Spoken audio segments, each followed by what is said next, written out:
veíamos personas, escuchábamos pasos, escuchábamos la llorona. Sentía miedo de morir, que alguien me iba a matar. Era algo horrible. Mi tío llegó a ver el demonio. Mi nombre es Dante y yo vencí el mundo paranormal. Mi abuelo era un chamán en México. Él tenía una casa donde tenía un árbol, se llama el ceiba. Ese árbol solamente se da en islas como Puerto Rico. En ese lugar, en Cuautla, está ese árbol. Mucha gente se pregunta por qué. Ese árbol, mi abuelo hacía sacrificios de brujería, rituales satánicos ahí. Le ofrecían según a ese ceiba esos sacrificios. Qué bueno que has venido a esta hora, porque esta es la hora perfecta para todos los demonios. Corte de espíritus y demonios de Satanás. Vengan todos. Por medio de toda esa brujería que él hacía, yo de chico a los 5 años yo me recuerdo que escuchábamos pasos, muchos pasos arriba de nuestra casa, que alguien caminaba, pero no era nadie. Mi mamá iba a ver, mis tíos iban a ver y no era nadie, pero se escuchaba que alguien estaba caminando arriba. También hubo una ocasión donde se fue la luz de la nada, se fue la luz y se azotó la puerta.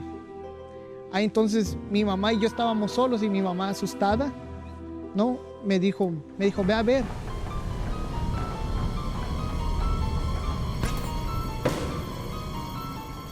Yo vi 2 personas de negro peleando, ¿no? Ahí me fui corriendo con mi mamá. Entonces en esa casa que vivíamos, por tanta brujería que mi abuelo hacía, se escuchaban muchas cosas. Yo puedo asegurar que yo la escuchábamos casi todas las noches, la llorona, que una mujer gritaba desesperadamente, se escuchaba como en el oído. Cuando él hacía sus ritos, a mí me sacaban. A mí me sacaban porque mi mamá dice que era algo feo. Se ponían en un círculo y empezaban el chamán, porque él iba y llevaba a su ayudante. Su ayudante de él era el que invocaba el espíritu y se empezaba a manifestar. Ahí entonces mis tíos, mi mamá les preguntaban cosas del futuro, pero por causa de tanta brujería, la vida de mi familia estaba toda destruida.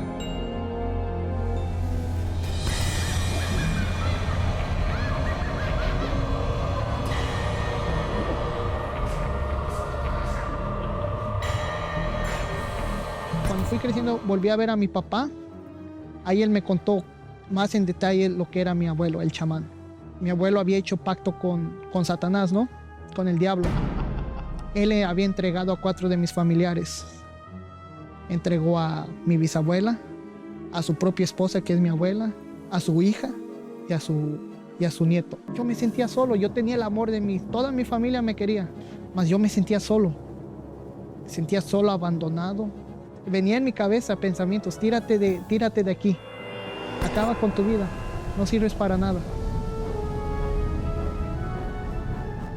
Mi abuelo muere como a los 70 años por causa de eso, pero él ya sabía.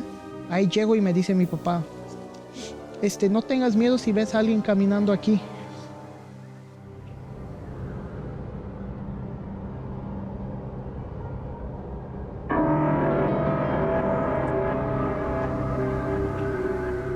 No tengas miedo si ves a tu abuelo caminando aquí, porque nosotros lo vemos siempre, él viene a visitar. Se les hace normal eso y dice, luego la foto mueve la cabeza. No tengas miedo, es algo normal. Es tu abuelo que nos viene a visitar.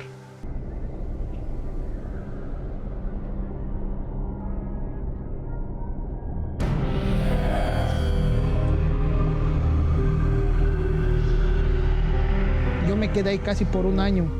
A veces ni podía dormir. Por el miedo, por el pánico que se siente. Entras a la casa y sientes un peso.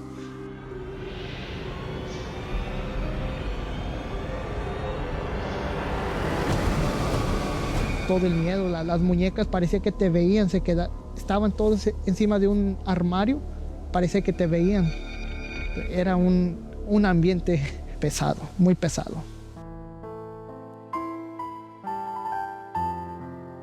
Cuando regreso para Estados Unidos, empecé a ir los viernes de liberación a buscar. Empecé a hacer las cadenas, empecé a ser liberado de la depresión, soledad, miedo. De lo que yo era antes a lo que me convertí fue algo drástico. Me pude liberar de todo. Hay gente que no cree, ¿no? Piensa que es un mito, que es una fantasía, que estás loco. Existe. Es algo que existe, que mucha gente lo pasa, mucha gente lo sufre. Dios me ayudó a salir de todo eso cuando yo empecé a venir a la iglesia, a entregarme, recibir oraciones, pues a quebrantar mi yo, a romper mi orgullo. La vida de mi familia empezó a cambiar por su vida sentimental. De todo eso me pude liberar de las voces, de lo que veía, los miedos. Me liberé de todas las maldiciones que había en mi familia de generación en generación por causa de las brujerías. Hay un Dios vivo que puede hacer lo imposible en su vida. Un Dios que es más grande que cualquier demonio, que cualquier brujería, que cualquier espíritu maligno que exista. Hay un Dios vivo que los puede liberar, sacar de todo lo malo.